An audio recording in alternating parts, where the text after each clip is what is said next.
Reggie B decided to show up today. Hey, Reggie. How you doing? Hey, Ted. How are you? I'm super fantastic. Rising. I've been missing you, too, for a long time. I miss you, Reggie. Like, I can't even lie. I've been doing a lot of stuff. You know, I'm out here doing some stuff, some positive stuff. Trying to make this big event happen real soon. Go on and tell them what it is. We're not going to give it all to them because I haven't solidified some stuff yet, but it's like right there. Go on and tell them a little something. A little something? Okay, so I have this poet coming all the way from the West Coast, from San Jose, California. And he's going to be here the weekend of my birthday. He's going to perform on the night of my birthday if that date is open for the venues that I have in mind. I have two. I'm waiting to hear from one probably next week, and then I'm going to make a decision on what venue it's going to be at. And this brother's awesome. I'm not going to reveal his name yet, but people stay tuned. He's coming November 19th. That's my birthday, November 19th. It's a Saturday, and this event is going down either in Dorchester or Roxbury. That's all I'm going to give you right now until the venue solidified. Then I can throw the flyers out there. And then we're in the house. So stay tuned, guys. You are in for a big, big surprise. Thank you. So I'm going to go ahead really quickly, all right? Poetry upsets anybody or hurts anybody's feelings. I sincerely do not apologize. I want to make that known. I just have to think about all your feelings are hurt. Take it from there, and you'll be okay. Don't tell me I'm a good father when you don't know anything about me. Fun-loving daddy and son pictures on the Facebook, MySpace page don't equate them to the values into your child's development. And the fact that I'm black should be irrelevant when it comes to my ability to raise my son. My skin tone should not make me any better or worse when it comes to paternal instinct. But because fathers like me are apparently I get extra credit. And for what? For doing what I'm supposed to do. From strangers. Strangers who don't know when my son was born, I only got him from 5 p.m. on Sundays to 12 noon on Saturdays, went to court to fight for more time, left court with getting my son from 12 noon on Saturdays to 5 p.m. on Sundays, then having him over the half of the year, only to lose him at the age of 5 in Florida to rotate the holidays in summertime. So when you see me in the streets with my little one and want to say, it's so good seeing the father doing his job, spending that quality time, don't. Because I'm being robbed of the greatest gift. Forced to live through pictures on an iPhone to recognize the touch of my lips more than they do my fingertips. And the smell of his lotion, every day I run into my skin, so when I smell myself, I think of him. Forced to live through memories that occur within the span of 1 week. Through occasional webcam chats for the child, too soon to speak back, so when he reaches through that camera, all you can say is, son, I miss you too. Or watching your son learn how to ride a bike via Skype at the hands of another man, even though you are glad he has another good man around, that man is not you. Not letting his mother know that all this is getting to you, so you get up to grab some tissue because at all times, that distance of 3,117.4 miles can feel more like 3 million. I jump on your son up at the airport with 3 teeth in his mouth, go 4 weeks without him, watch him come back with 5 and see, beat yourself up for not being around during that time. So don't tell me I'm a good father when you don't know anything about me. Try to convince the court system that knows nothing about you, that you are simply worthy of time. See, thousands of people inspired by your story, but still feel that you are getting nowhere. Have people motivated by the pain that sits every day inside of your chest, and that same pain be the reflection of the amount of love that you possess. Imagine your newborn baby sleep. You're watching them. Trying to get a sleep pattern down pat, praying to God you get it right because you have one night and have to go 6 days until you get him back. Imagine being able to fly through this world, doing what you love to do, but because of a court order, your son before the age of 1 has to fly twice a month, which maybe by the age of 2, he'll have more frequent flyouts than you. I never spending a day in your life locked up in prison and still watch your child grow up primarily through photos. Learn about his milestones via text messages. See, you don't feel numb. So how can I smile when people tell me I'm such a good father when I feel like I'm not giving them time to actually be one? Raise your son without feeling like you're actually raising him. And I know everything in this world doesn't go the way we can plan. I can accept that. All that's fine. I just don't understand how a man can be forced to pay half of daycare, half of medical expenses, half of food, half of clothes, half of water, but the same man that laid down to create that child is not automatically given half of the time. Something about this situation is not right. And when I'm done with this poem, I promise you, I don't care if you clap. I just want my earth, my air, my water, my moon, my drive, my moon, my sun, my motivation, my day. I just want my baby. Justice Prentice Fowl. I just want my baby back. That was Prentice Carl. That was good, Father. He performed that on Arsenio Hall as well as some other places. And Reggie B, Work to Do, is bringing him to Boston, Massachusetts. Ask me how excited I am. Thanks to you. I would have never heard about the brother finding him on your radio show. Hey, it's work to do. We're all putting in work. Every single last one of us. Because anybody up right now is putting in work, going to work. Really quickly, I want to give a huge shout out to all of these babies on their way to school, all of these parents on their way to school. Can you do me a favor and please be mindful when these buses stop and that stop sign comes out, slow your behind down. Yesterday, after leaving the station, I saw somebody run past the bus. I understand the bus was on the other side of the road, but that baby still got across the street. And she almost got hit because somebody wasn't paying attention. Be mindful. Be mindful. Be mindful. Traffic is annoying. You're stuck in stop and go. I understand. But when it comes to these children, I don't play. Slow your ass down. Thank you. I love you and appreciate you and hope you have an amazing day. No, I really hope you guys went out and voted yesterday. I know a lot of you did not. As of yesterday evening, the Boston Elections Division reported 27,927 Bostonians went to the poll. Roughly 7% of the city's 396,246 registered voters. You should be ashamed of yourself. Do not call 617-282-0062. That's going to be the new question. Did you vote? Oh, okay, then you have no opinion. Your voice doesn't matter because your voice didn't matter in the Boston primaries in your own city. And we have, first and foremost, I'm going to read the one thing that makes me the most upset. The thing that makes me the most upset is the Suffolk County Register of Deeds. Stephen Murphy won. You know, Stephen Murphy did not show up to the Roxbury Vote community event. Every single, Stephanie Everett was there. Catherine Ford was there. Michael Mackin was there. Paul Nutton was there. Jeffrey Michael Ross was there. Even though this was uncomfortable space for a lot of those candidates, even though this was probably the side of town they never travel on, they showed up. They showed up. They had their voices heard.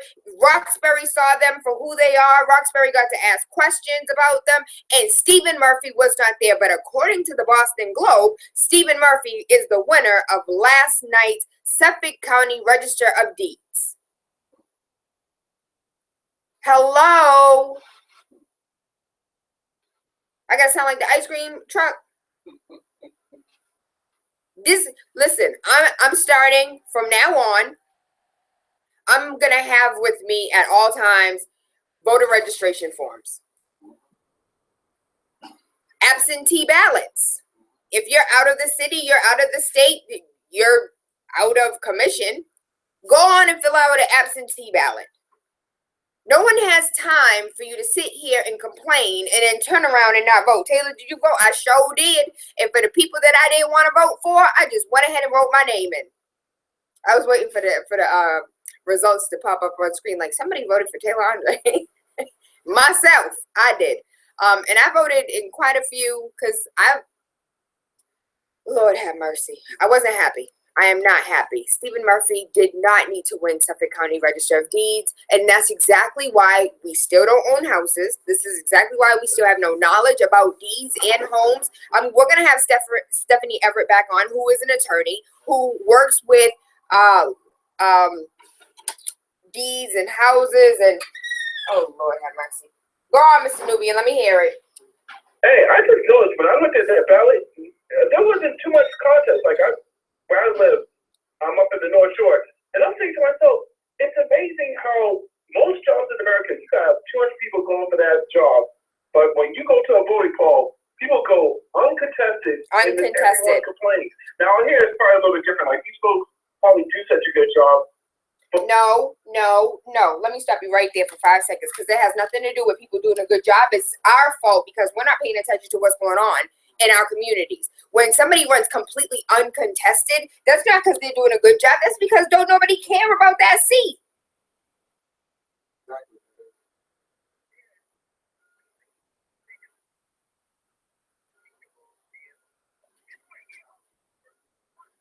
to the ground, they're out there shoveling. That's why white folks are never late to work. But in the city, depending on where you live, if you're not in West Roxbury, parts of Rosendale, or in somewhere where there's a gold scene, you gotta shovel your way to work everyone too.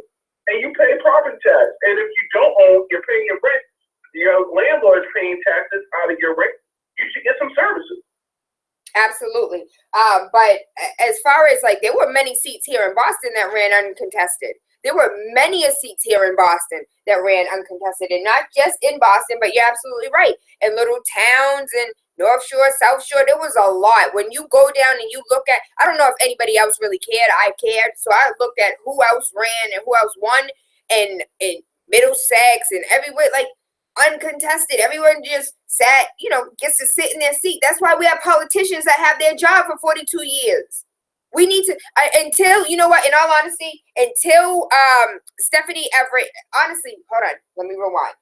Until Roxbury Vote had that event at Hibernian Hall, I didn't know what the hell a registered deeds did. I didn't know why was it important? Why should we care? And until Stephanie Everett came on air and gave us the facts, I was ignorant.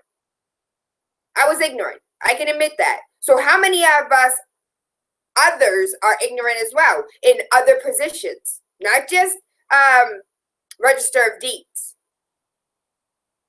Sonia Chang Diaz ran. She won. Of course. Stephen Tompkins won. Shout out to Stephen Tompkins, Suffolk County Sheriff. Who else won? Shout out to China. China won. It was a very difficult, the 7th Suffolk District House of Representatives. This was the seat that Gloria Fox once held, and now China Tyler is now the 7th Suffolk District House of Representative. She ran against Meredith Tuitt. Shout out to Meredith. And Monica Cannon. Shout out to Monica.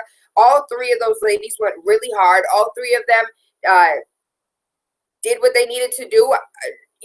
As far as conversations are concerned, a lot of people were just like, Monica hit the ground running. Monica is out here. She's been doing this community work. Other people hit me with Meredith, like, yo, Meredith was there the whole time that Gloria was in her seat. She knows what to do. She was going through the process every single day. And people were like, yo, who the hell is China?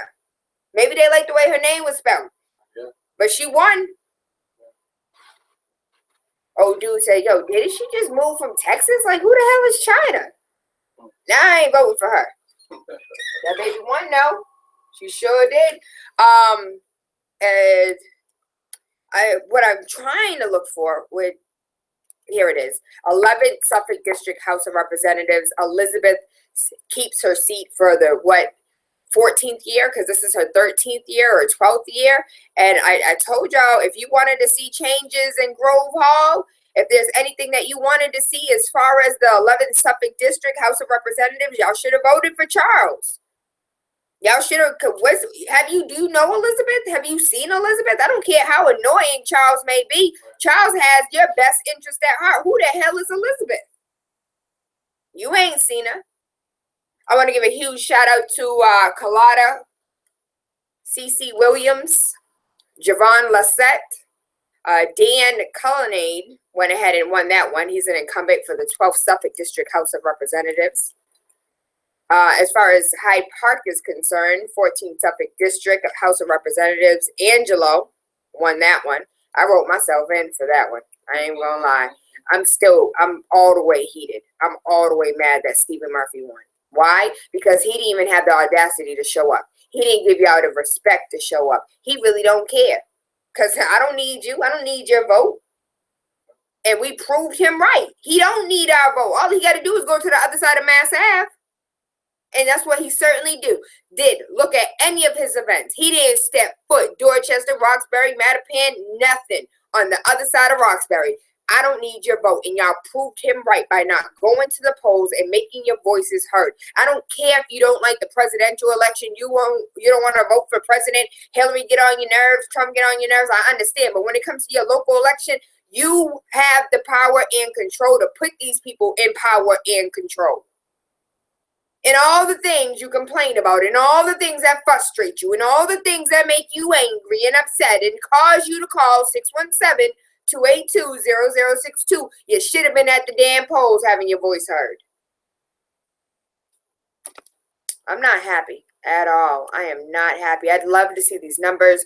The site that I have in front of me doesn't have the actual numbers. It just has who won.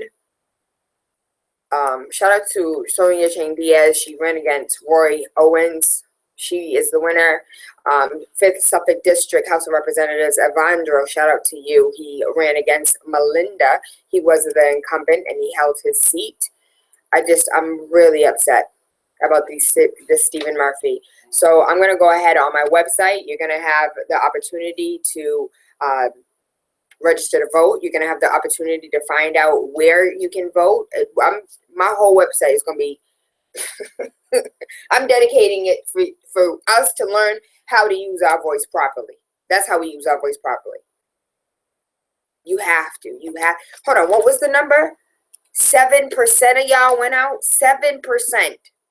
7 out of 100 people, just 7 showed up. 7%.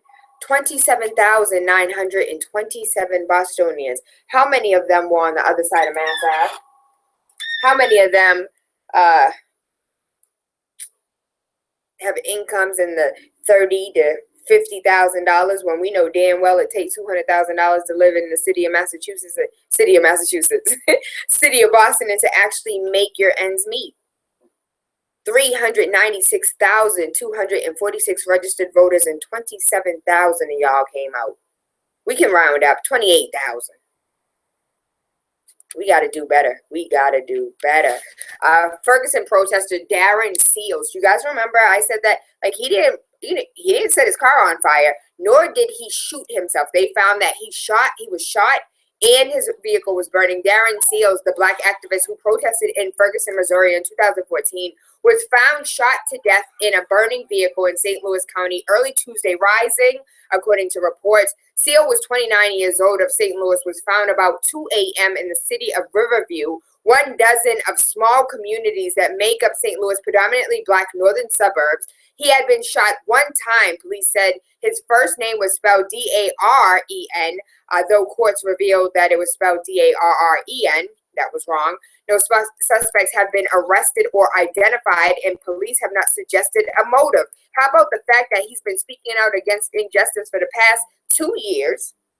He was there on the scene the night Michael Brown was killed. Joshua, 20 years old, DeAndre Joshua, was also killed. Some activists said that Seal's death resembles the unsolved killing of DeAndre Joshua in Ferguson 2 years ago. Joshua was 20 years old, was also found shot dead in a burning vehicle on the night that St. Louis County prosecutor Bob McCullen announced that a grand jury had declined to indict Officer Darren Wilson for the shooting of the unarmed Michael Brown. At this time, 2 homicides are not linked, they said, even though, pause, that was in quotations. They said it's not linked. But if you have a little bit of common sense and a little bit of knowledge of history, and then mix that with a little bit of common sense, you'd say that I think these two are linked. Activists, both in Ferguson, both shot, both sitting in their own vehicle with the vehicle burning. I didn't shoot myself, nor did I light myself on fire. I think they're linked, baby. With both of them being black male activists, I think we have a problem. But I'm going to leave that right there because we're coming to the top of the hour. We have an amazing Freaky Friday.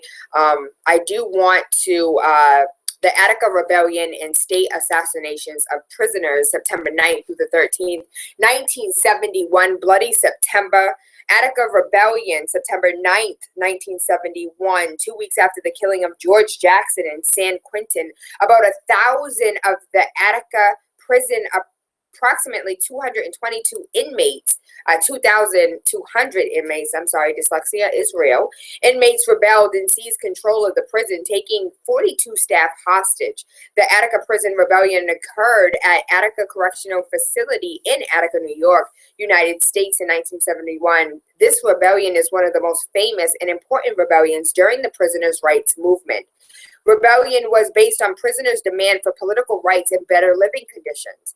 I will go ahead and post this on the Wake Up with TaylaAndre page, and you can read it for yourself. 1,281 inmates, mostly Black, gained control of the prison, took 39 hostages, and issued 31 demands, primarily concerning improvements in inhumane prison conditions. Negotiations with State Correction Commissioner Russell Oswald lasted 4 days and involved 33 observers, with the New York State Governor Nelson Rockefeller tracking the standoff from afar, like they always do.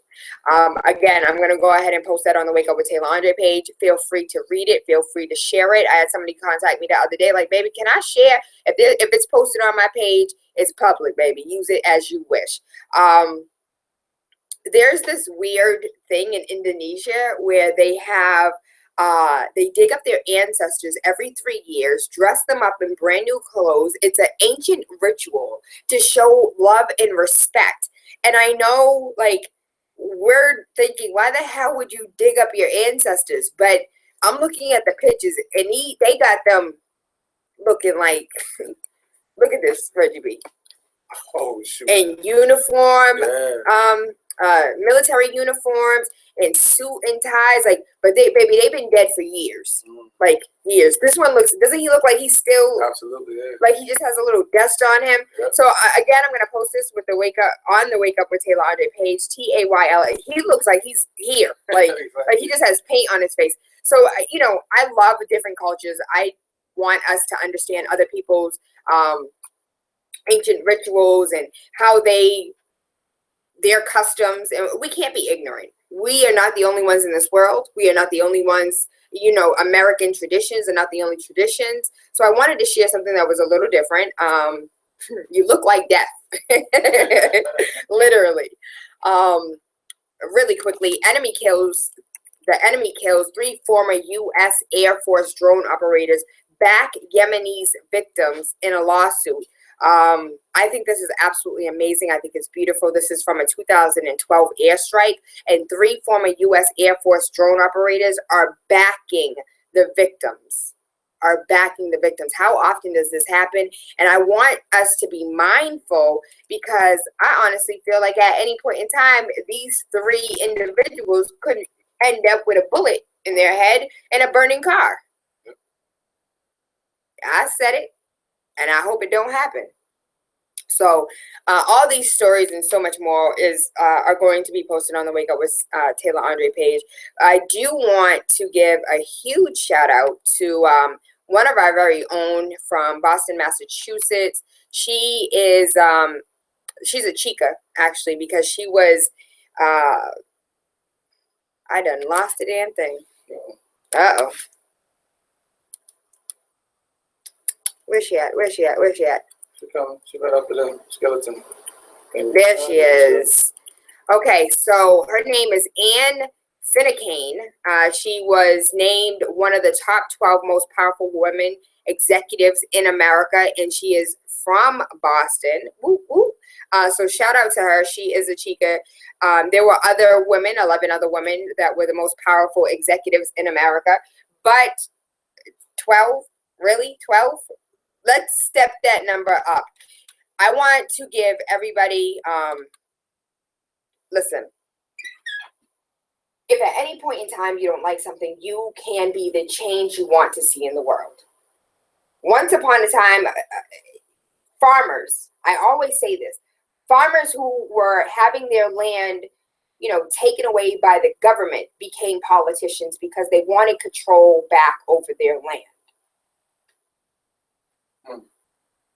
Yesterday, we had John Fitzgerald Johnson talking about, hold on, let me take a look at the Constitution and see what it really says about what qualifications I need to run for president. The man said, I have no political background ever, but I'm on the ballot in 47 states.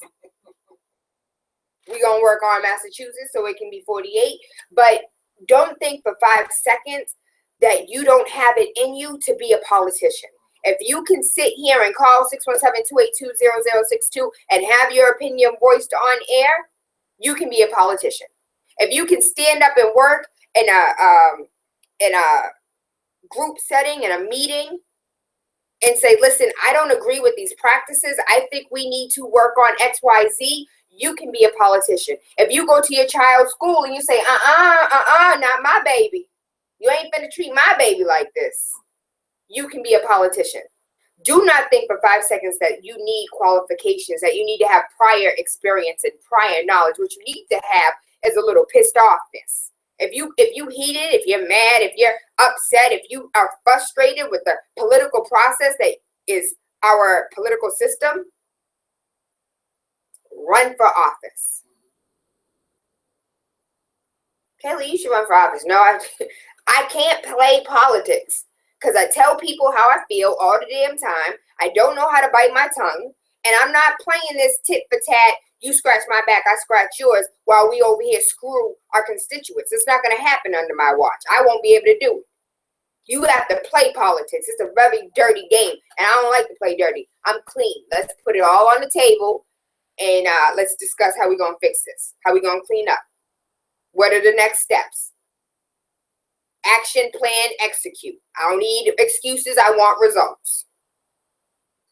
So I've thought about it plenty of times running for office, but I can't sit here and smile in your face and talk trash about you behind your back, because I'm going to look in your face and tell you what you did wrong. I'm going to look you in your face and tell you you need to come back to the community and do your people right, John Barrows. I said it. I always say it. That's the reason why I can't be a politician. But you, baby, that you and your patience, you can be a politician. I need you. We need you. Can you come out? Can you start working on your political process? Can you please start working on your campaign? Start making contacts. Hey, can you help me run for office? Tayla can't do it. I don't have it in me to bite my tongue and pretend like what is going on here is right, because it's not. Some people need to be behind a desk pushing some papers, and some people need to be outside kicking the door in. I'm kicking in doors, baby. Who gonna push these papers?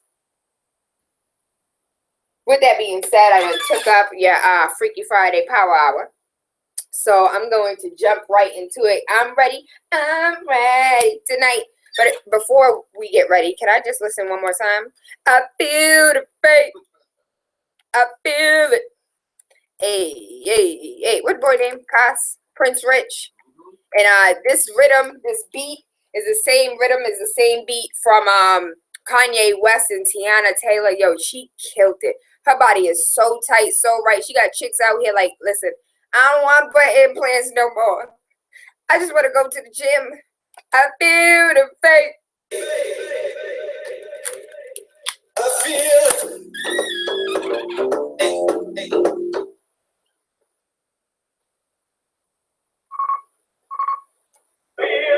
Gotta get black. Which way you at? I feel it. Good rising, baby. How are you? Good morning. How are you? I am well. How are you? I'm well. Thank you for your patience. I did not mean to leave you on hold that long. Oh, no, that's fine. I've been listening and thanks for trying to get my morning voice out my throat. I got you. I'm with you. I just got a message from a sorry you're talking about something. Can you teach your son how to wake up? Because I'm not his alarm clock.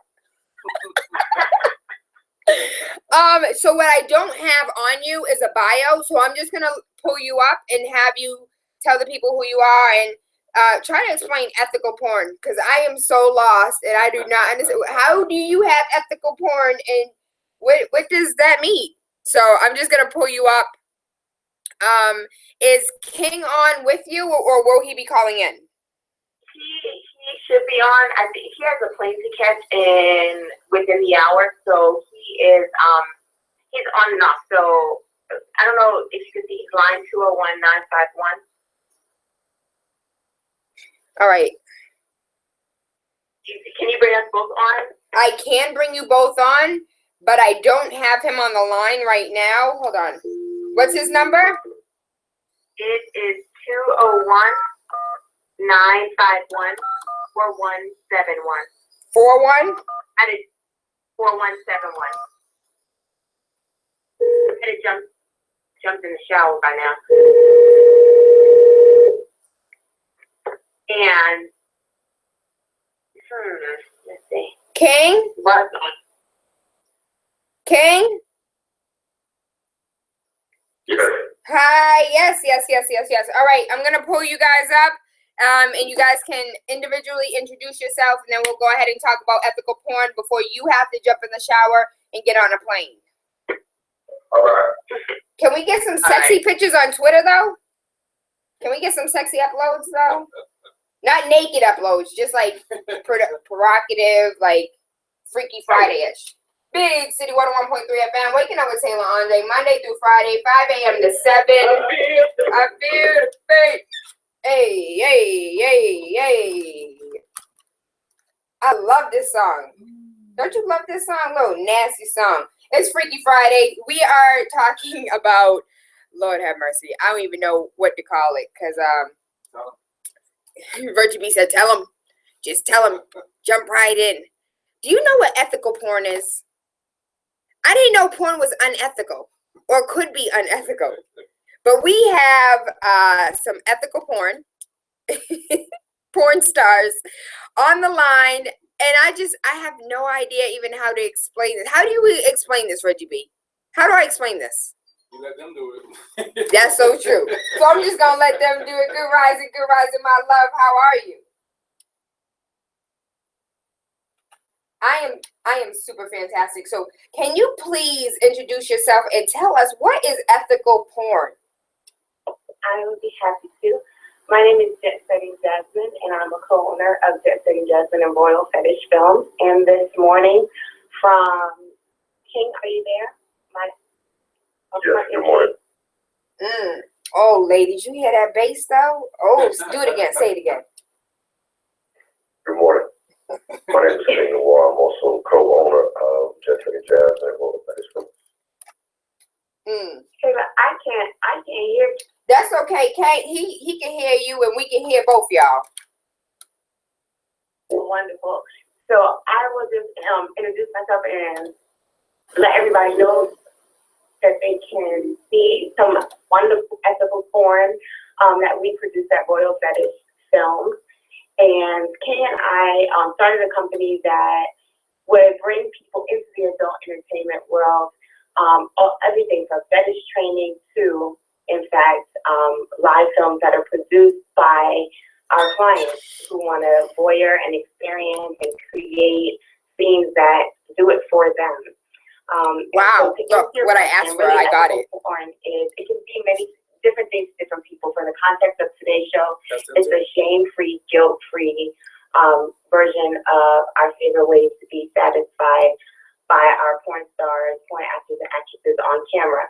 It is porn that is produced in a way that is consensual. All of the actors and actresses are treated well. And there are no concerns about things such as human trafficking, people doing things that they don't want to do, drugs and alcohol being used while the material is being produced, people that are of age, again, and consenting to the work that they're doing. So you know that you are supporting porn that people that are doing it feel as good as you do watching it. So, all right, I understand that it's, ethical porn, but maybe, please correct me, because I didn't know that watching porn or the porn that we do watch was unethical. I wasn't aware that there are people that are not consenting in these, because a lot of them look kind of consenting to me. So could you help us understand how does this play a role in the industry itself? So I'm going to let King talk about that because he has a really extensive history in the adult industry, really since he was old enough to participate. So I'm going to let him talk about that from the lens of kind of his tenure in the adult industry. Well, one of the things about the adult entertainment industry, there is a certain part of the industry where younger people are pressured to get into it. I mean, similar to the way one might think anybody who's in a situation of desperation is pressured into anything. But there's also a worse aspect of that where people are, through human trafficking, being sold and used and pretty much for citizenship or for other situations where they feel that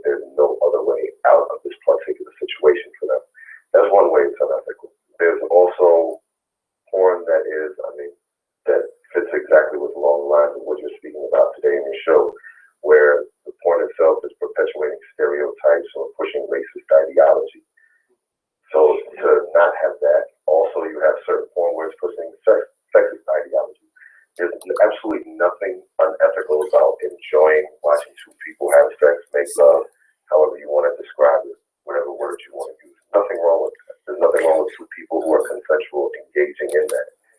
But there is something wrong if, like with anything else, there's unethical behavior behind the scenes where someone has no choice but to do it. Or if somebody's trying to push something that's a wrong ideology. So that's basically ethical porn, is when those things are eliminated.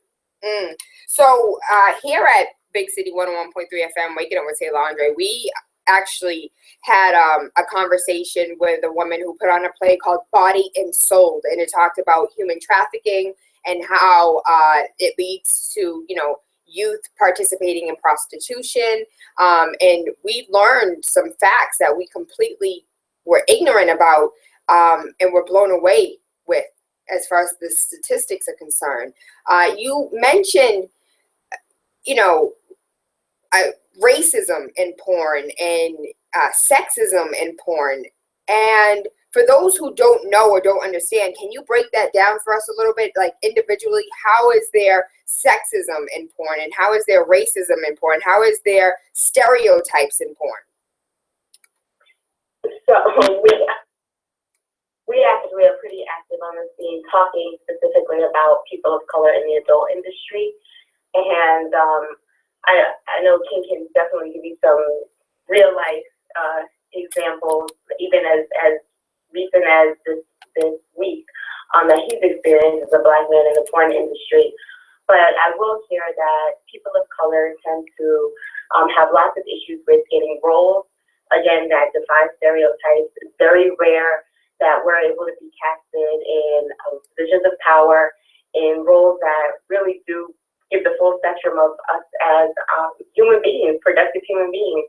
I enjoy, and I'm sure you do, seeing my favorite porn stars do all different types of things, and wanting to see all of their bodies.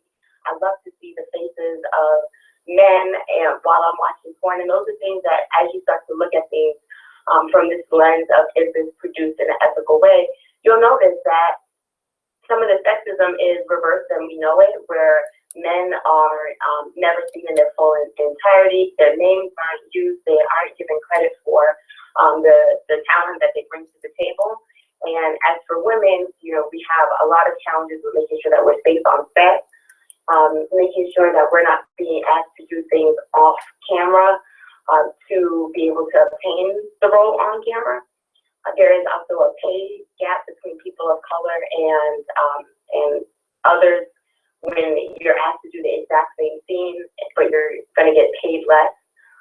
There's a lot of what we see in the macro lens of the world.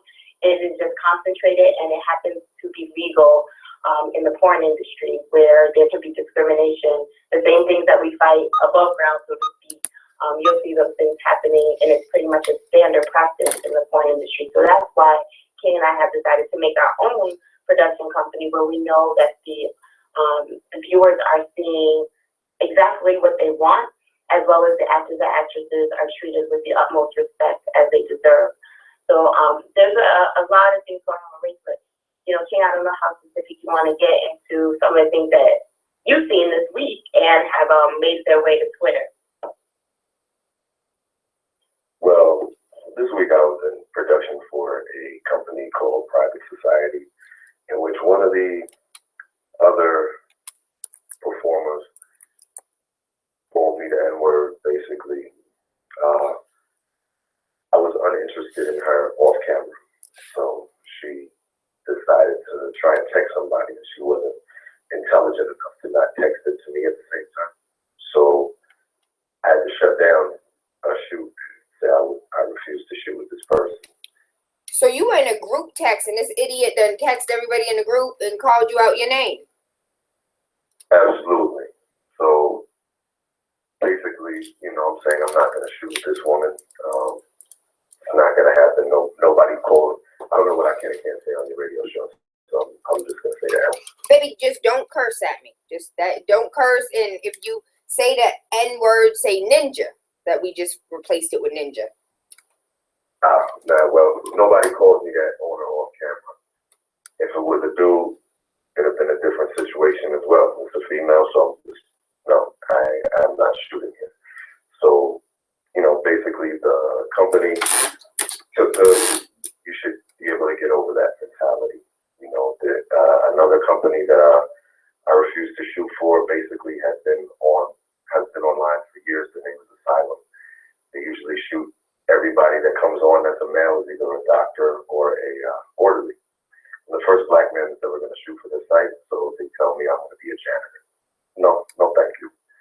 They were trying to say, no, it's not racist, but come on, you had a site for over 3-4 years. It's a good thing we got Facebook Live, Humby from Tennessee. I'm not going to shoot for you. You know, there's these certain perceptions that as a black man or as a black woman, we just don't get. It's pretty much like opposites so white, but porn-wise, you know. But at the same time, porn is the only business where you can really say, like, I don't want to work with any black people today. And nobody will say anything about it. Nobody will have a problem with it because we are considered a fetish. People of color are considered a fetish. So instead of being people, instead of being humans, you're considered a fetish, just something for pleasure. Is that why, like, sometimes when you see, like, different porn titles, it's like, black girl or, you know, big-breasted ebony or something like, I didn't know that there was this controversy behind porn. I was unaware that you could really say, oh, I don't want to work with black people today. And it's okay. How many black...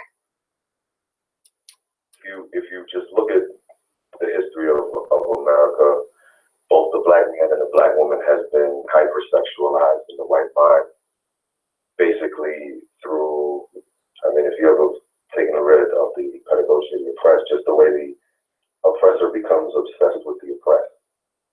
So we've become a sexual fetish. I mean, there's cases dating back to however long you want to go with America of both the slave owner and the mistress basically raising and taking the sexuality of our people. So it's only translated itself to porn. There's a network called Dog Fart that shoots nothing but interracial. They have certain series where they've had men in Confederate flags with black women, and it's like presented as a gangbang and things like that. So there's a lot of racist ideology that is pushed to points, but that they play on people's fantasies. You know what? In all honesty, so we're really laxed on Friday. I was not expecting this to be as deep. I thought ethical porn was like, we use condoms. Like, I really did not think that we were going to go this deep on this topic. Freaky Friday, waking up with TaylaAndre, Monday through Friday, 5 a.m. to 7. I guess if I'm ignorant to this, I can only imagine how many listeners are like, damn, start looking at porn differently, especially the titles of the porn and the roles that we play while in porn. And I always wondered why there was always, I always wondered why there black females in a porn video were always like the submissive. They were never a dominant. They were never like a dominating character. Even in, like, it doesn't matter if it's group or individual or, you know, bisexual. We always are the, you know, the one being taken advantage of, or the one that's being taught how to do something, or you got my mind thinking, because I never thought about porn in this lens. I just... You will, and you're right. I don't want to take away from some of your expectations for Freaky Friday. You're right. There are actors and actresses that want to use a certain level of protection, that don't want to do certain acts, and you know, they want to build their career in a way that makes them feel. Oh, I'm sorry, baby. They're happy with the work that they did. They're casted for things that reflect who they are as people, often on camera. You know, their character, their brand. So it is a good thing that we have even this term to use where we can differentiate what porn is for different people. But you're right, your listeners, and you are going to start opening your eyes a little bit more to saying, like, that's not, you know, I really like watching watching Black women, but I'd like to see them and doing things that I enjoy doing, or I'd like to see this character grow over time. And I want you to realize that these roles are often not available to people who can't produce it themselves, that don't have the forum or the platform to put out the kind of work that they would like to. It's very easy for us to also be blackballed in this industry. If we speak up against, if we won't take a particular role, even with agencies where I have made my limitations really clear, they rather not have me on their roster. Kay and I have to be very forward with the companies we work with and say, we need to know in advance how you're going to title this. Because we've seen with companies the exact same theme.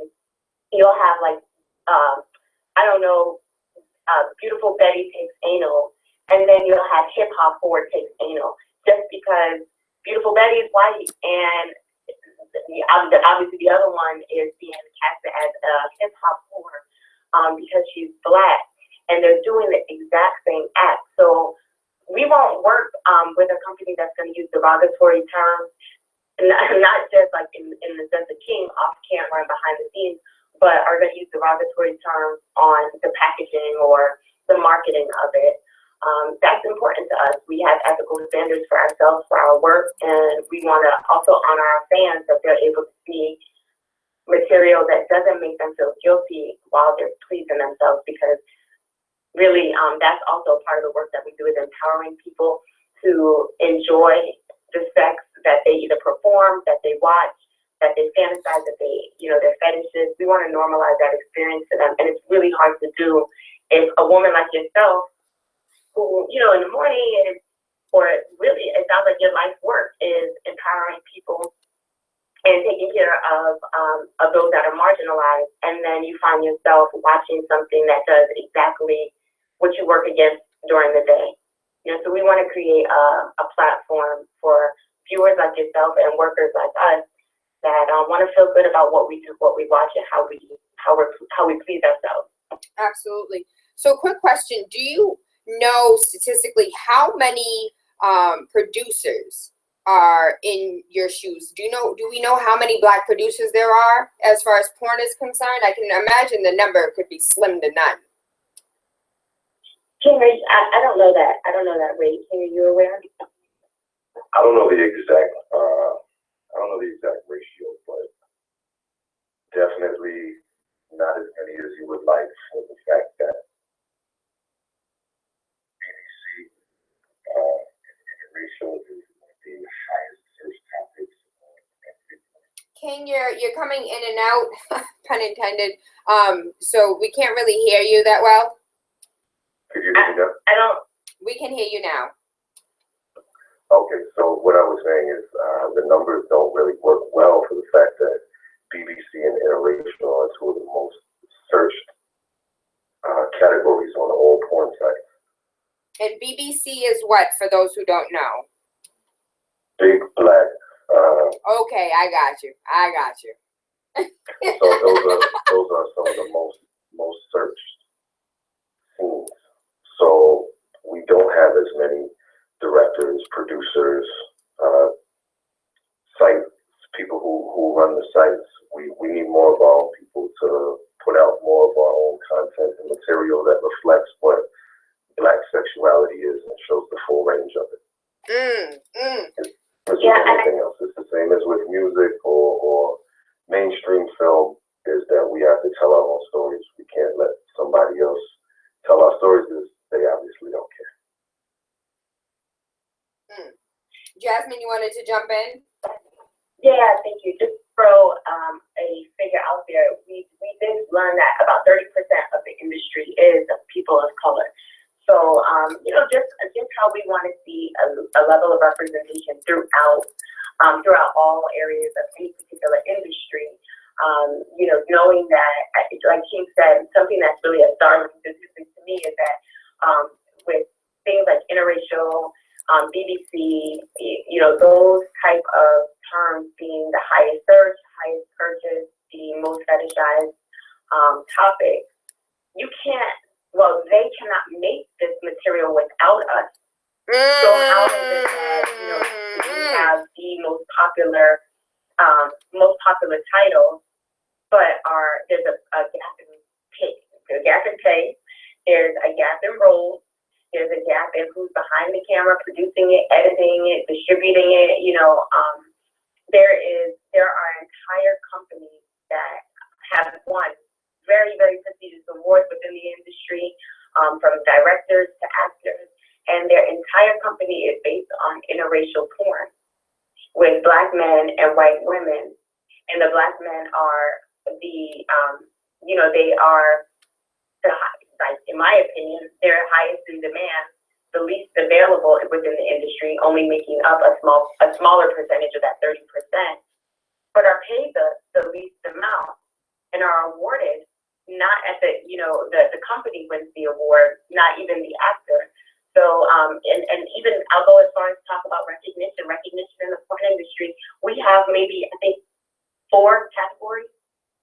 Best Black male actor, best female Black actor, ethnic porn. I mean, they're very, very small. We don't even have a chance at being acknowledged for the work because the categories we have only so many that you must be funneled through. You just can't be the best actor.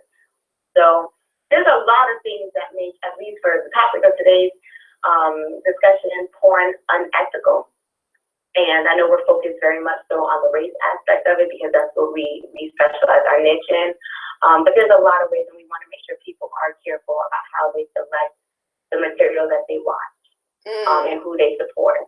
Well, I would love, so right now I currently support tastyblacks.com, but I noticed when I go to Tasty Blacks, it's really like the Google of porn. So it's like all the Black actors and actresses on one site that takes you to another site, and it'll be named on Tasty Blacks like,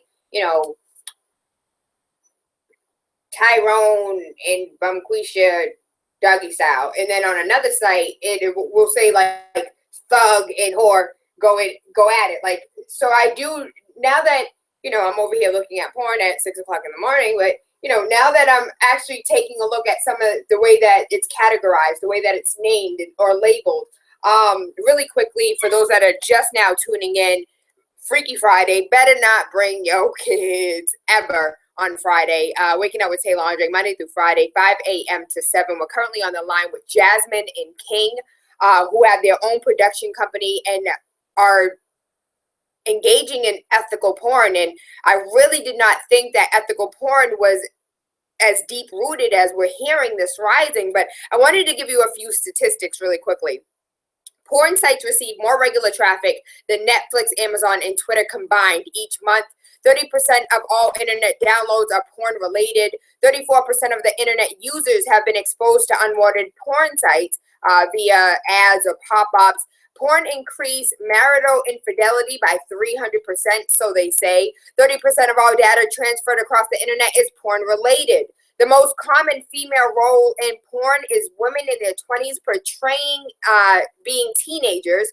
Child porn is one of the fastest growing online businesses. Somebody should be ashamed of themselves. 624,000 child porn traders have been discovered online in the United States alone.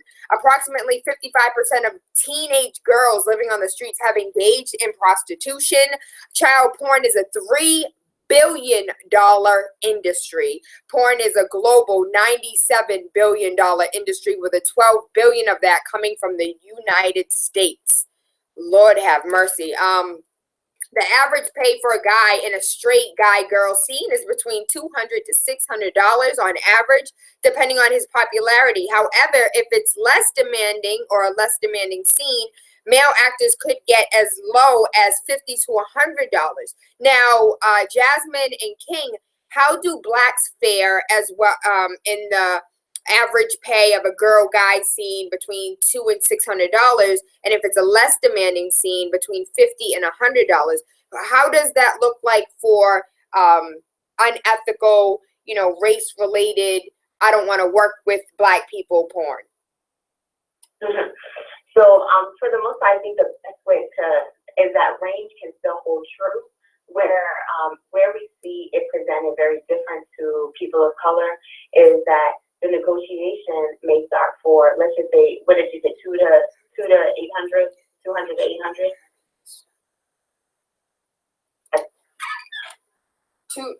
It was 200 to 600. Okay, so where it becomes a little bit interesting is that if that's the range that we're going to use, if I go to set, it may or if I'm asked to do the scene, my range may start at 200, and I have to negotiate up from there or attempt to.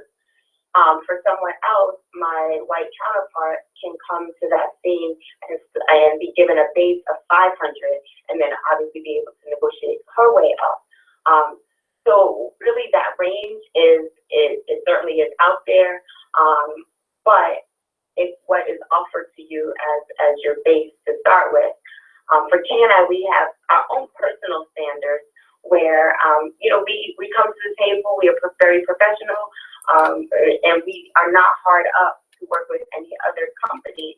So if we are offered, we have our own personal standard of what we come to the table with, and we are able to be in a take it or leave it situation, but I cannot say the same for all of our peers in the industry.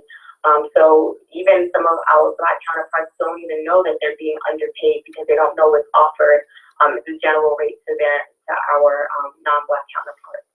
So talks like this, conversations like we're having, is great because it lets people know that they're being gypped and they didn't even know it. They don't have to accept that number of 200.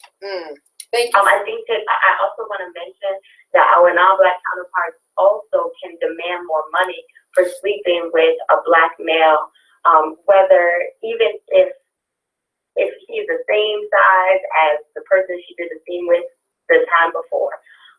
They say that after a white woman sleeps with a Black man, to a certain extent, her career may go down or have to. Pause.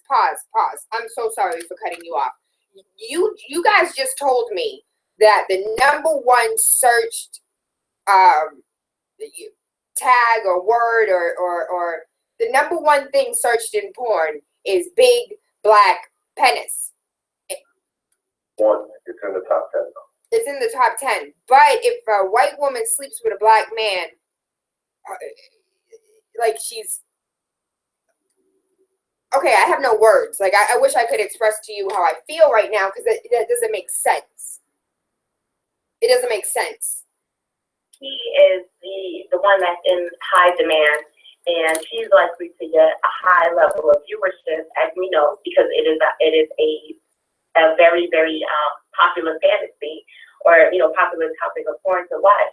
But just based on the fact that there's this thought process that Black men have these penises that will destroy you, or that you're going to be sullied for sleeping with a Black man, then she can demand more money. So that in itself, it sends a message. It sends a striking message to this, not just the culture of porn, but really just the culture of our society and how we're relegated as commodities. And although they fantasize fetish and want to see us, they do not want to pay us, and they also want to be rewarded for having to be with us. King, is there anything else that you would like to add before I start asking some questions? I think we touched on a whole lot, and I definitely want people to continue to. I just think that it's important that you know that for us. V from Tennessee, I'm with you. This is unreal. Consenting adults, you leave the children out of it, you leave animals out of it, and you leave people who don't know what's going on or want to be there out of it. It would take a Black company to leave animals out of it. Be who you are, and you can enjoy the different fetishes, kinks, and turn-ons that you have. Thank you. All right, so some of the questions, I'm going to go ahead and read some of these comments and questions on Facebook. If you guys want to engage in this conversation, we're on Twitter, Tayla. Jasmine is Jet Set Jasmine, JETSET Jasmine. And King is KINGNOIRE. Again, KING, because I know the ladies like, hold on, I like that bass though. KINGNOIRE. People are saying that this is ridiculous. They can't believe this. How is this? Oh, how is this all right? Like, how is this ethical? as far as, you know, the industry itself? Do they see any changes coming to the industry? Is there any unions? Will blacks have any unions or possibly create a union? Hold on one moment. I'm just trying to get through these comments. Porn is in the closet as LGBT, but it used to be a high-paid industry. Our people need our own union in every industry, not just in this one. We always get taken advantage of. How does a videographer get in the industry without having to start their own porn company? What is the value of porn in our community? And there is no community value. Porn is a personal interest. And again, V from Tennessee said this is completely unreal. If you guys want to engage in this conversation, you want to jump on board outside of social media, it's 617-282-0062.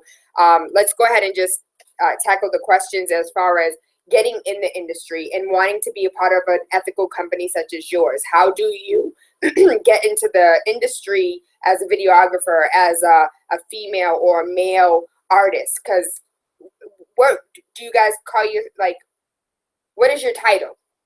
And I really didn't think like porn star. Oh, I'm a porn star. Is it like I'm a porn artist, or what is the title, and how do you get into the industry?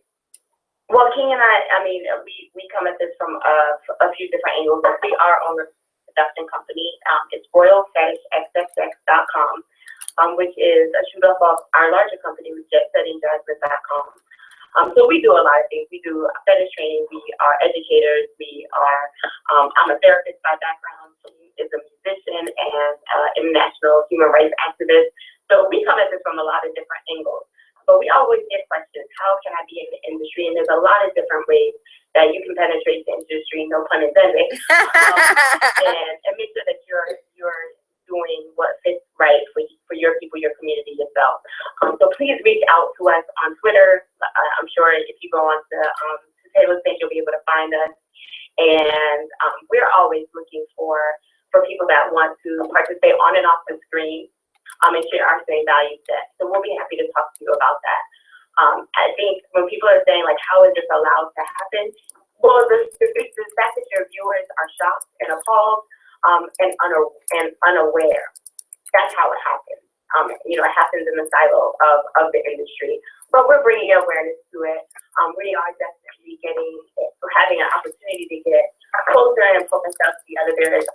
We're working with an organization called the Melanin Film, and they are trying to pull together people of color in the industry. The same, very similar work that we're doing as well. It's really hard though, because people that are in the adult industry are already marginalized. They are, come under a lot of scrutiny and judgment just by being in the industry.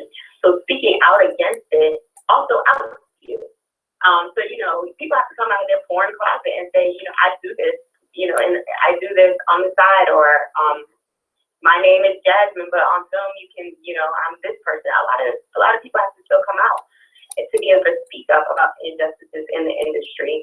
And finally, I just, want to say that we have reached out to many people of color in the industry, but this is their livelihood. This is how they make money. So being blackballed, for King and I, we can continue doing the other work that we do. We make our own, but that's not an option for everybody. So it takes people like ourselves and you, Tayla, that will spread the word and make sure the consumer knows to be purchasing ethical porn. Mm-hmm. So really quickly, I'm glad you brought up other Black adult entertainers, because last week we were talking about, the first time you ever watched porn, and I was talking about one of my favorite dudes that wears Timbs and always yelling at people with a whole bunch of tattoos, like, come here, girl, what I told you to do. Like, I don't know who he is, but I think he's hilarious. He's definitely an entertainer. And I was wondering, like, have you ever reached out to these individuals? Are you always shut down? Like, do people always say no? And I'm really interested, selfishly about Pinky. Like, did you ask Pinky to jump on board? Because I don't really see Pinky do interracial a lot. So do you ask the adult entertainers that are least likely to do interracial porn, or do you ask everybody and everyone's like, listen, I'm trying to get this bread, I'm not trying to be ethical? Yeah, we reached out. It was more of an all call, and I certainly don't want to.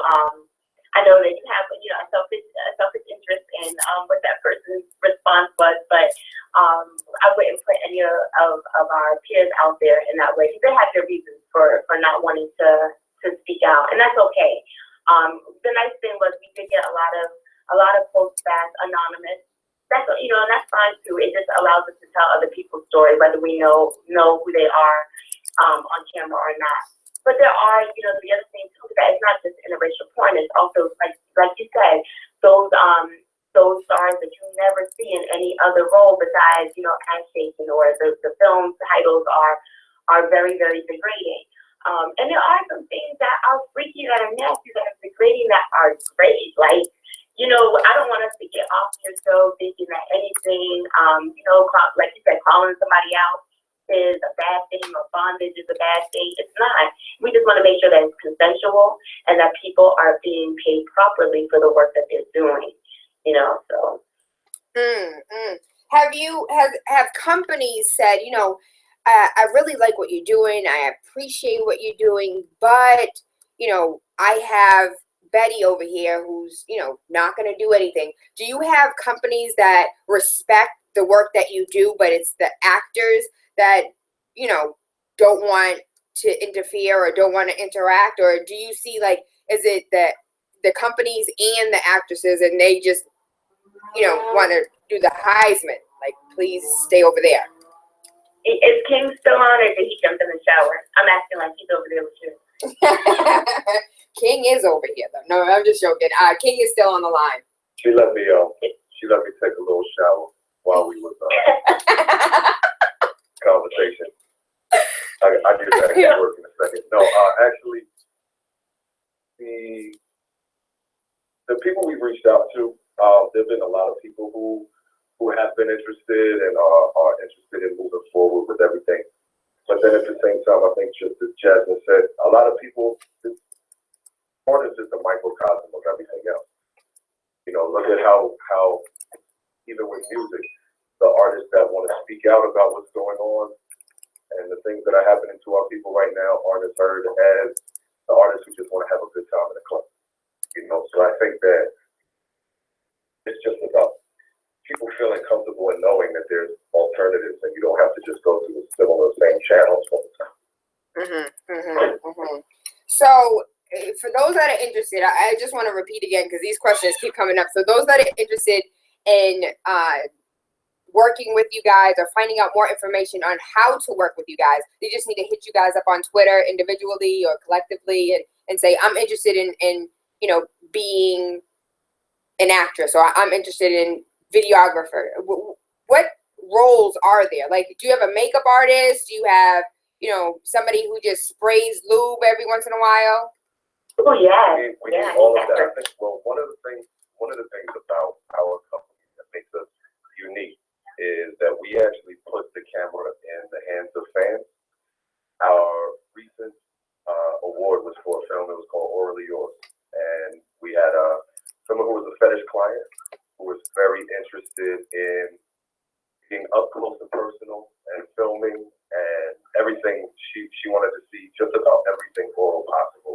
Licking, kissing, biting, spitting, all kinds of things. So she was there to bring it to life, the shadows that she had in it. We shot one recently where Naomi Morgan of Playboy, she wanted to be behind the camera, and her main thing was she wanted to see Jasmine wear a collar, and she wanted a lot of shadows, and she wanted it to be mysterious and sexy at the same time. I think we have to remember when we get out of all the things that we've been talking about, porn isn't always just something that you need to see from one angle in high definition. Different people find different things sexy, romantic, find them to be turned on. So there's so many different ways for it to be done. And if you make love the same way twice, then you're doing it wrong. So things need to be expanded just mentally to give people more options, ideas, and ways to be turned on and enjoy porn. Oh my God. gosh, yes, Freaky Friday. Can we do some more of that type of talking? As far as fetishes are concerned, what are fetishes that you find that are popular outside of urban or Black culture that we just, because I said this off air while you guys were talking, like it had to be a Black company to exclude animals, because it had to be us to exclude animals, because animal porn, bestiality is like a real fetish and people watch it by the millions. And I don't know how, but what other fetishes do you find that just don't resonate in our community? You will actually be surprised. There are very few that we haven't had. Being people of color, we get a lot of inquiries from other people that are like, I have this fetish, but I'm really, really scared to tell anybody. So there really isn't. I mean, we have a long, on our JustSettingJasmine.com, on our set, we have a fetish survey under our fetish training tab, and it lists like hundreds of different fetishes. And I have to be honest with you, Tayla, our people are just as interested in the kinkiest of kink as anybody else. And we're happy to be here to help them explore it in a safe environment and a non-judgmental environment. Now, there's some fetishes I'm not into personally. So besides the ones that King mentioned, I could do without scat play. Hold on, without what? What is that? Scat play? It is, scat play is the fetish in which you use excrement to play. So I'm trying to be good on your show. Hold on, are you talking about Dave Chappelle? I want to pee on you. Drip, drip, drip. Is that what you're talking about? That is well, that's defilement. That's what water sports or a defilement in another way, but actually defecating and using it in some way, shape, or form that is pleasing to the other person. That one doesn't do it for me. Can you got one that says okay. There's some people that cannot take any type of race play. And I'm sure that might be a big number, being called out your name as part of the scene that you're in with your partner, especially if you're with somebody that's of another race. That doesn't do it for us either.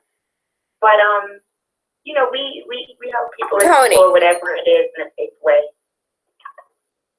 Okay, so that answered my question, thinking that we were like, no, we don't engage in that. But as far as excrement, somebody just posted that that's when they take a crap on you, and sometimes they even eat it too. Somebody was like, Tayla, 2 girls in a cup.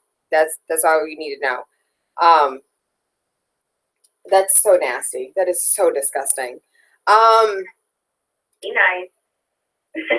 I'm being, but hold on. So recently, I'm just being transparent. I have a friend who recently told me that his wife pees on him on a regular basis. Is this, and he likes it, and she likes it, and they like it, and is this something that either one of you have done? And like, can somebody please explain it to me? Because he could not.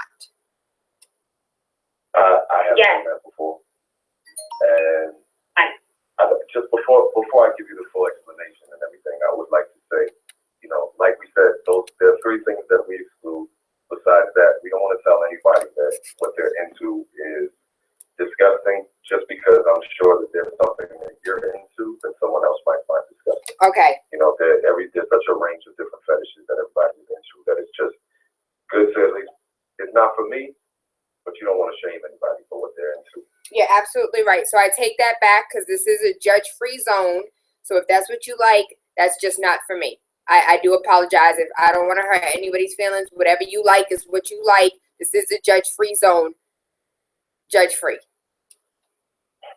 And for me, the woman who used to enjoy me urinating on her, she enjoyed it because she said it made her feel like she was completely owned by me.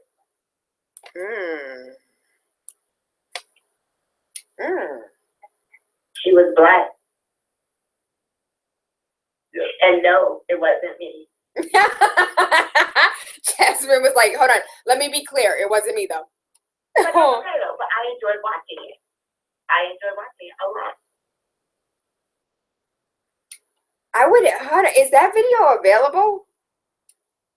It's not. Well, you know what? People can purchase it as a custom, but many sites will not allow anything that includes urine, feces, or blood. Hold on, the 2 girls in a cup was like the most popular thing ever. Since when isn't it shown? But 2 Girls in a Cup was actually posted as a free thing. So it was shared more by people. It wasn't something I think was. There are certain sites where you can get it. It's just not most sites. Okay, all right, I got you. Yeah, paying for. So it's really the payment processors. It's less of like the producers that won't put it on their payment processors won't allow certain things to people to pay for. So really, how did you guys meet, and how did you guys put together this dynamic? Were you guys just on set together one day, and you were like, you know what, I really don't like the way I'm being treated right now. Oh, you don't like the way you're being treated either? We should start our own company. And then it just happened, or were you guys in a relationship? How did this dynamic start off? Well, we actually met. It's kind of cool because we met on a radio show. I was a radio host on a show for a couple of years, and we wanted to talk about behind the scenes of porn. So it's really cool that you're asking that question as we're on the radio talking about porn.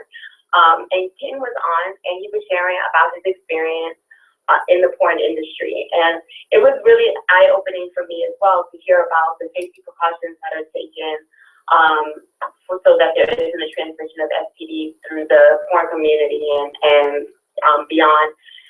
His discussion about really the same thing we're talking about today. My eyes were just like, wow, like there's so much to porn that I never really knew.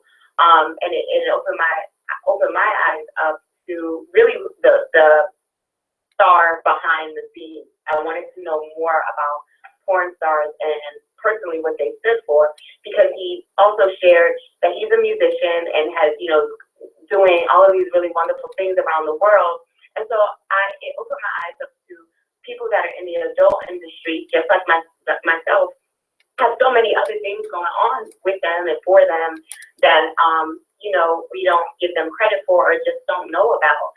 So from there, I wanted to have a further discussion with him about it. His voice helped. And after I saw a picture of him, and I was like, oh, I need to do a follow-up private show. So we actually met, and I was already doing some work with empowering women sexually. And King and I decided to join forces so that we could bring a male perspective to some of the questions and concerns women have about sexuality, that they're too, not necessarily afraid, but, they just don't want to share with their partner, or they don't have a partner and they really want a male's perspective. So we started our company doing that, doing parties and events and seminars, and, we just continue to expand every year. Well, really, it feels like every 6 months, we're adding a new project as we see concerns in this industry and other industries. We address them. We don't have a problem with speaking up about certain things and helping be a part of the solution, hence Royal Fetish Film. Thank you. I'm getting some requests over here. King, the ladies say they want to hear from you. Yeah, what would they like to know? King, they just want to hear your voice. I have a message over here like, can you just tell him to talk? What do you want him to talk about? I just want to hear his voice. I appreciate that. I definitely think that what we're doing is something new, it's something fresh, and not just from the perspective of when we get beyond all the I'll ask. racial inequality, which hopefully we will be able to do, but just from the perspective that there is not a lot of porn content that has a woman's pleasure in mind. And that's also something that we want to bring to the table as well. Usually in adult film, when the man comes, the scene is over, everything is done. Also, like for example, in All of Yours, I came twice. Like after the first time I came, I kept tasting Jasmine and making love to Jasmine and just showing like you don't have to stop.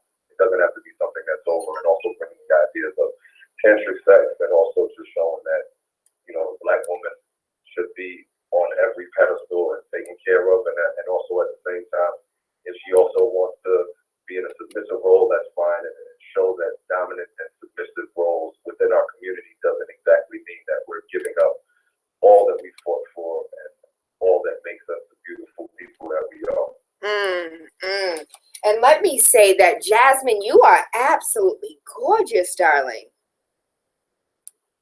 King, I love you too. But right now I'm looking at Jasmine. I'm like, okay, now I see you, boo.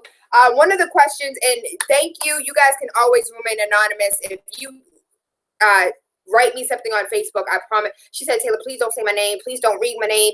Listen, if you inbox me, it's automatically anonymous. Now, if you post it on the page, that's when I'll read your name. But if you inbox me, I promise you will be anonymous. So Anonymous wants to know why in girl-on-girl videos, it's always a fight scene. But with white women, it's always like something sensual. But for like girl-on-girl with black women, it's always fighting. Well, that's the stereotype. We're always angry. We're always at each other's throats, you know. So it's just a stereotype, and producers, directors feed into it, and consumers purchase it. So until people like yourself, you know, feel free to write these companies that you support, or these films. These niggas don't even vote. They ain't writing nobody. I want to see a lesbian porn scene with 2 black women, 3 black women, 4 black women, whatever, that are not fighting. I want to see. I said that out loud, didn't I? And really, until the companies see that we consume a lot of porn, we make up a huge part of not only the industry on the back end, but also as consumers, where, you know, we keep them in business. So just like everything else, demand what you want to see. And those companies that only show you in a light that is, you know, that's derogatory or that's under a stereotype, don't support them and be public about it. Say that. Absolutely. So I made a comment while you guys were talking to the viewers, like, these people don't even vote. We were just cussing. I was just cussing these folks out about not voting. So they better not be out here not voting, but want to sit here and write porn companies. Y'all better get your priorities in order. As far as some of these comments are concerned, I just fell and I can't get up now. Oh, please don't pee on me. Stage name Skin Diamond is an African-American porn actress that usually portrays a dominatrix. One out of many, but it's a start. She's an empowered performer. Shout outs to Tom Sanford. I can't believe you know that. Most adult performers naturally nymphomaniacs statistically. Shout out to Carla Walker. Carla wants to know, Jasmine, what kind of therapist are you? A licensed clinical thank you, Carla. Clinical social worker, and I also have a second master's in gerontology. So I study aging, and my niche as a social worker is intimacy post-injury. I work with veterans post-injury, helping them rehabilitate and find intimacy with their partners, as well as aging and intimacy. So at the end of life, or when I'm old, I want to make sure that wherever I am, they let me still watch my porn and they let me have my company without any qualms. So that's the type of work that I do. Is that an issue and a problem that you see as far as like nursing homes not letting men watch their porn? And how does intimacy as you age work? I've always wondered this, as a matter of fact. When I'm 90, am I still going to be able to get it in, Jasmine? Am I still going to get wet? Yes, you are. There is a idea that we become asexual as we get older, and that's not true. It's not true at all. It's all about where our feelings are. Inhibitions, maybe the way that we have sex changes a little bit. You know, there's certain positions that maybe you won't either want to do or be able to do. Or you know, certainly vaginal dryness comes as hormones change and we get older. So some of those things pass naturally, or there's obviously aids to help with some of the things. Same thing with men and medication and erectile dysfunction.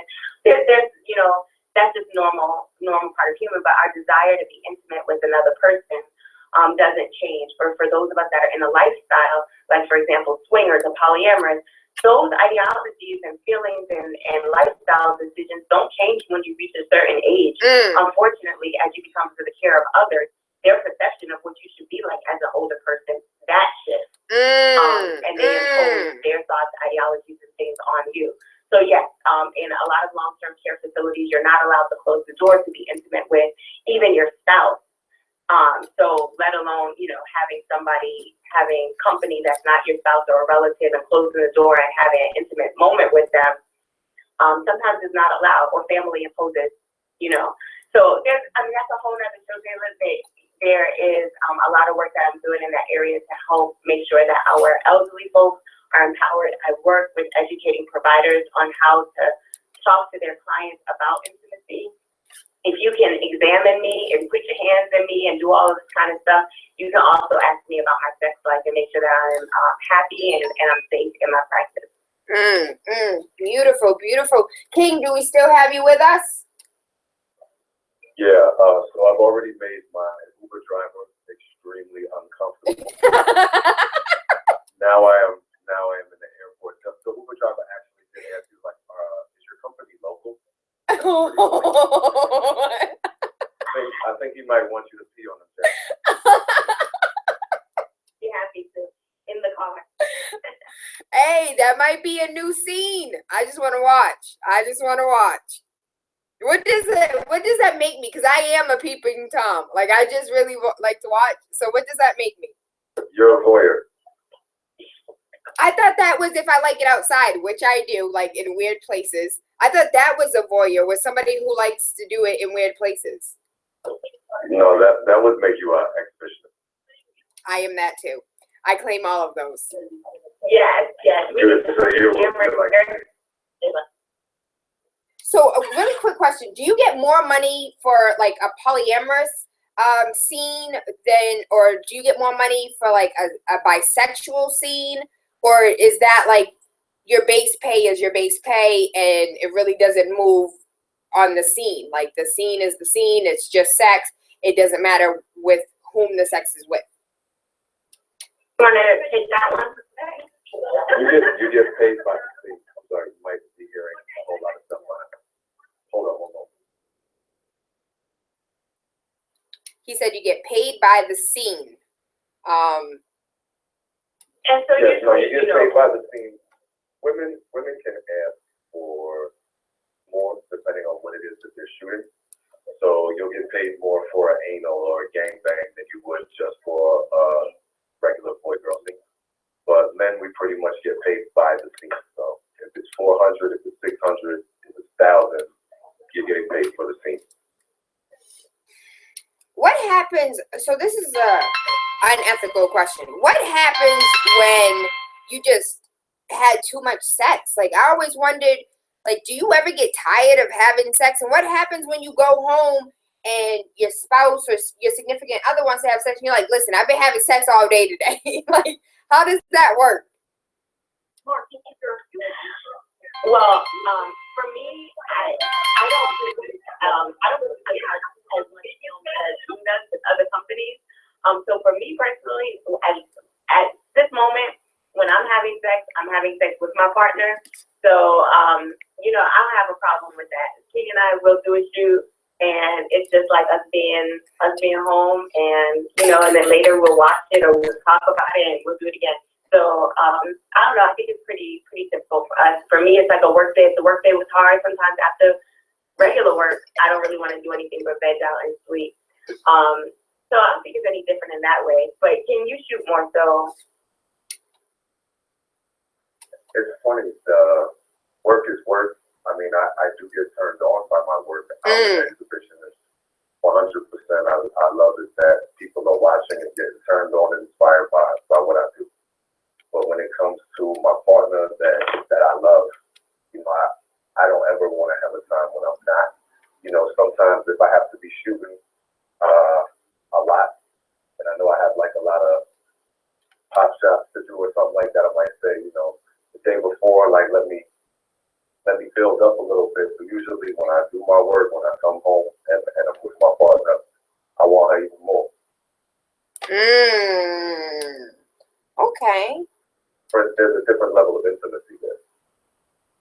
So you said earlier that in one scene you made love to Jasmine. Like, can you can you just turn that on and off? Like, can you just make love to a complete stranger? It wouldn't be.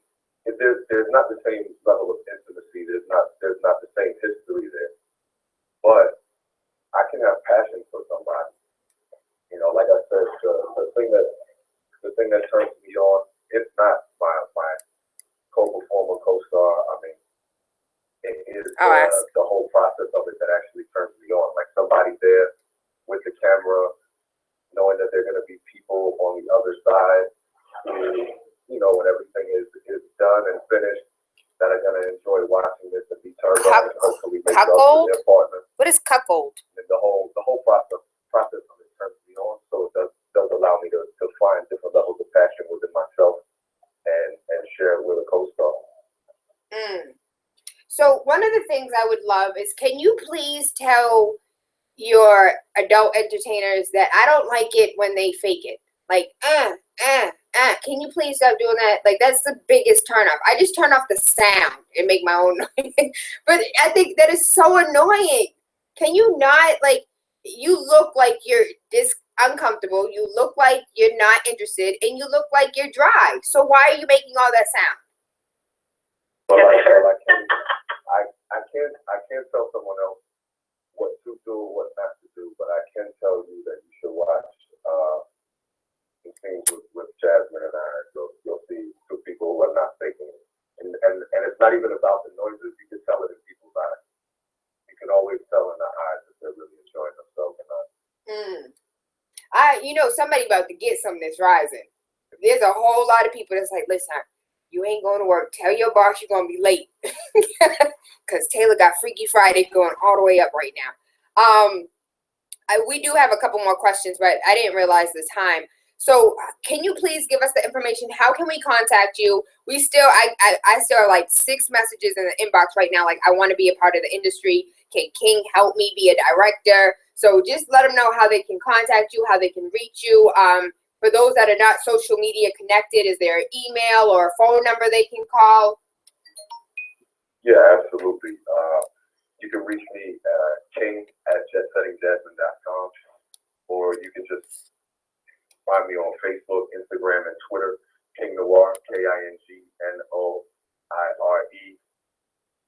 I actually am about to walk through TSA, so before they give me the rub down, make sure you hit me up. I don't know how much I want to say in front of TSA. It might keep me in the back for a while or something like that. So we'll let Jasmine do the rest, and you go get felt on, pun intended. Yes. Have a safe flight. Thank you very much, and I would love to be back on your show. I actually got some good Freaky Friday songs to send over to you as well. Oh, yay. Thank you, King. I love and appreciate you and hope you have a magnificent day. All right, you as well.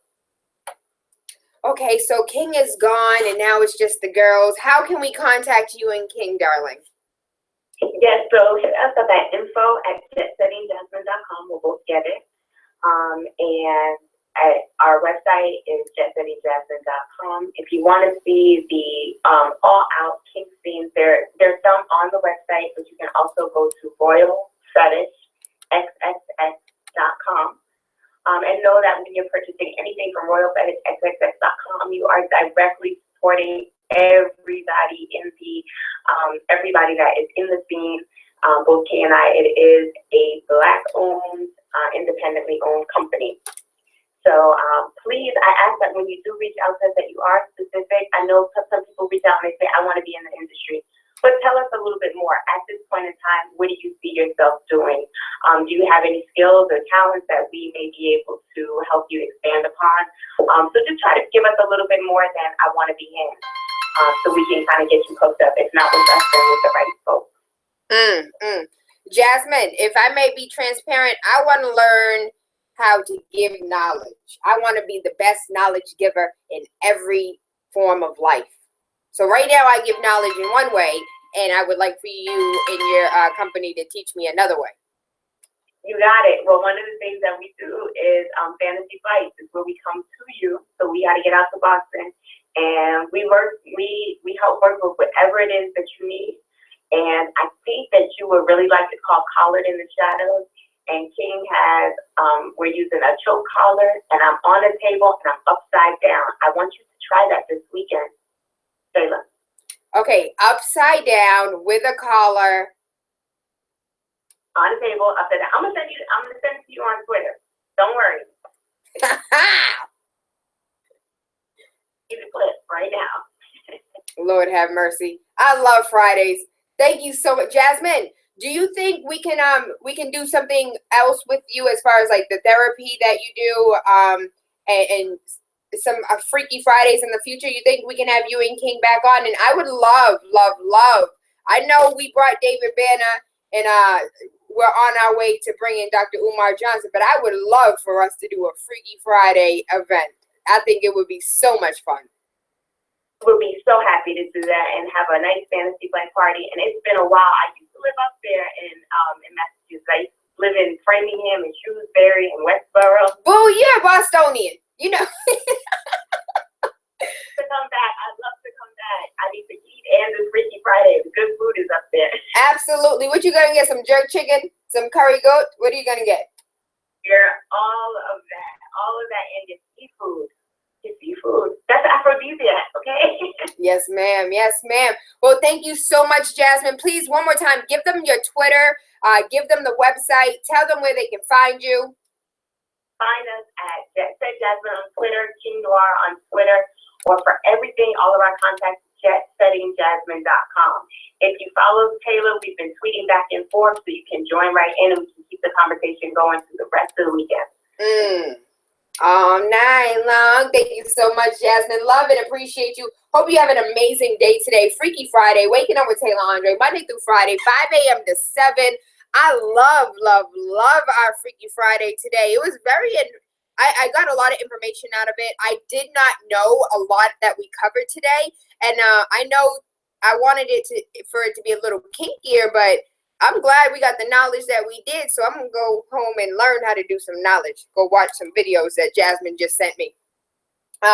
We have a caller calling in, but baby, I'm going to take you off air. I want to give a huge shout out to our sponsors. Shout out to Faith's Natural. She is almost in the process of purchasing her location, so you can get all of your pom pom wash in one location instead of traveling around the city trying to find some Faith Natural pom pom wash.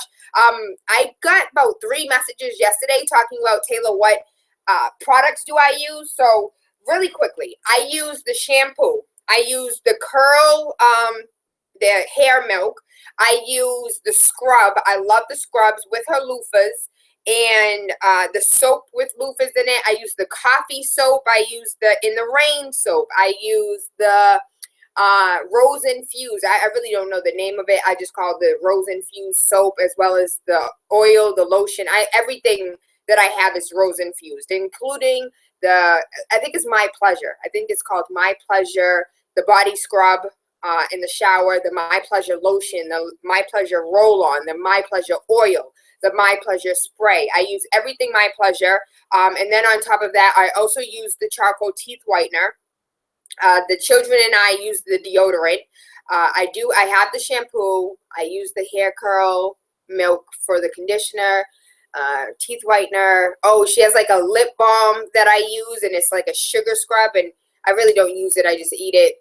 It's a lip balm, so it is what it is. Aside from that, she has this for your feet, to soften your feet. It's like a shea butter, but it has essential oils in it. I love it. I love everything that Faith Natural has. All of her products are absolutely amazing. Absolutely amazing. I think that you will love it as well. And we are in the process. Yes, real estate agent TaylaAndre is in the process of helping her find her brick and mortar so we can go to her location to purchase her items. But if you know somebody who wants to have Faith's items in her store, please give her an email or send her a shout out on Facebook. Her website is Faith's with an S, Naturals with an S, beauty.com. Faith's with an S, Naturals with an S, beauty.com. And her website has hundreds of items that you will absolutely adore, you will love. She has different scents. She has mango. She has like passion fruit. She has all of these different scents that you'll love. Aside from that, I want to give a huge shout out to MedWell Health Centers. We are still in the process of finding out and figuring out whether or not you can have your medical marijuana card and your firearm license. So we're still trying to figure out the logistics in the state of Massachusetts. So as soon as I get an answer, because I want my medical marijuana card, just to say that I have it, and I want and need and will have my firearms license. So with that being said, you guys don't call me, just text me on Facebook or do that, please. Again, MedWell Health, they're located in Brockton, Massachusetts at 820 Pearl Street, 774-517-5195. If you want to watch, I am going to go and get my medical marijuana card. And while I'm there, I'm going to Facebook Live. So whatever questions you have, please send them to me, and I'll go ahead and ask while on air. Again, MedWell Health, 774-517-5195. That's 820 Pearl Street in Brockton, Massachusetts. I am TaylaAndre. This is Waking Up with TaylaAndre, and I love and appreciate you and hope you have an amazing day. I feel the faith.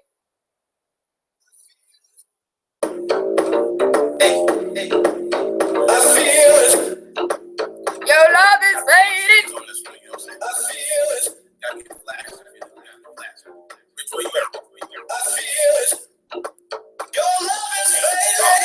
Hi, Tora.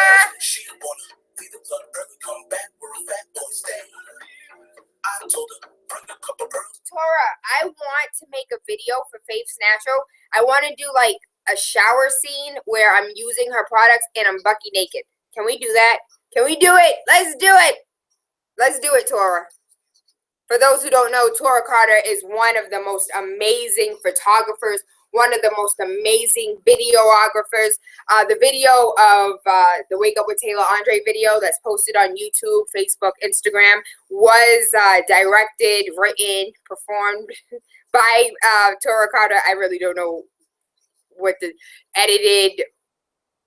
I don't know. She's amazing. She's dope. She also did my birthday party video.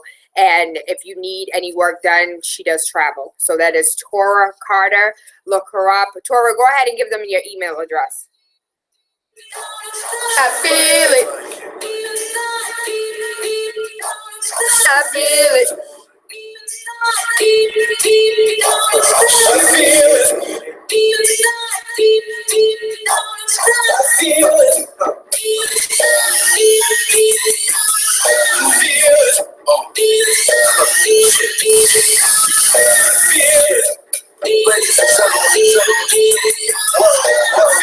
Just the ladies. You know. Fast boy with a big, I give it to her, guarantee I mess her life up. Said she want me to taste her with my big lips, but if I do, she be begging me to wife her. Baby girl, I put it down. I'ma go extra. Fly boy, you know what your girl to get next to. I'll put a finger in the butt right now. I bet you she be begging me to fuck right now. Yeah, I'm nasty. Yeah, I'm ready for whatever, whether day or night. I lay the pipe and when I lay it, I'ma lay it right. She be wanting to put my clothes in the closet. I don't need love, girl, I need a deposit. She wanna lick me like I'm ice cream. You know, strawberry, bomb, me with walnut. She in the center, she might sing. This means we need the club on the call. That's right, baby. You know what it is? It's DJ Sus One, the feature presentation. Listen, make sure you wake up with TaylaAndre Monday through Friday, 5 to 7 a.m. on Big City 101.3 FM. Wake up with the Radio Rebel. Politics, news, conspiracies. Wake up your third eye with unorthodox conversations leading to universal consciousness. It's the type of stuff I'm into, all right? Make sure you tune in. Let's go. We are going to witness the most. I hope you guys had an amazing day. I learned a lot today. I learned a lot. I don't want to have sex with black people. Shit, we want to have sex with you. That's crazy. I didn't even know that that was a real thing. That, like, unethical porn. I didn't even know. But I really thought unethical porn was like on the lines of, you know, having sex with 13-year-olds and in animals. Like, I really thought that that was the extent of the unethical behaviors. But to find out, busty black bitch gets boned from behind. Like, damn, why gotta be all that? But yeah, it's like Becky gets boned from behind. It makes me look at porn 100% differently now. Like the titles of the porn and the roles that we play and how, like, I don't know. Because I watch different type of porns. TastyBlacks.com. That's the only porn site I watch. That is like the Google of porn. So you're just looking for whatever you want to look for, and then it takes you to another site. But now I'm like, I want to frequent a site that has ethical porn. Now that I know, like, when you know better, you do better. You can't get new knowledge and, you know, still conduct yourself the same. You can't do that. I